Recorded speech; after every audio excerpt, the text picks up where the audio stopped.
ఏంటండి మీరు మండే ఉదయమే వచ్చేసి మడ్డి జ్యూసు ఈ జ్యూసు ఆ జ్యూస్ అని అది చూడండి ఎలా ఉందో అంటారా? అది చూడడానికి ఎలా ఉన్నా తాగడానికి మాత్రం సూపర్గా ఉంటుంది, ఒంటికి కూడా చాలా మంచిది. అయితే దీన్ని మనం పుచ్చకాయలో పారేస్తాం కదా తెల్లటి పార్ట్, ఆ భాగంతో చేస్తామన్నమాట. దీనికోసం మనం ఏం చేస్తామంటే ఆ గ్రీన్ కలర్ పార్ట్ పారేసి ఆ వైట్ కలర్ పార్ట్ తీసుకుని దాన్ని ముక్కలుగా కోసి దాంట్లో కొంచెం అల్లం, కొంచెం పుదీనా ఆకులు, ఒక చెక్క నిమ్మకాయ, కాస్త నల్ల ఉప్పు వేసుకుని ఒక గ్లాస్ నీళ్లు పోసుకుని జామ్ జామ్ జామ్ అని మిక్సీలో తిప్పేసి దాన్ని ఒక గ్లాస్లో పోసుకుని ఐస్ వేసుకుని కొంచెం చియా సీడ్స్ వేసుకుని తాగేయటమే. అసలు ఇది వేడి చేసినప్పుడు తాగాల్సిన జ్యూస్ ఇది. ఇది సమ్మర్కి చాలా మంచిది. ఇంకెప్పుడు కూడా ఆ తెల్లటి పాట పారేయకండి.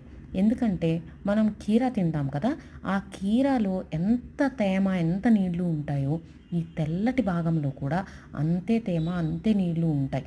మీకు తాగాక చాలా బాగా అనిపిస్తుంది. అయితే ఇది మీరు చేసుకుని తాగి ఎలా ఉందో నాకు కామెంట్ సెక్షన్లో చెప్పండి. ఈ వీడియోని లైక్, షేర్, సబ్స్క్రైబ్ చేసుకోవటం మర్చిపోకండి. సేవ్ చేసుకోండి. అప్పటిదాకా బాయ్.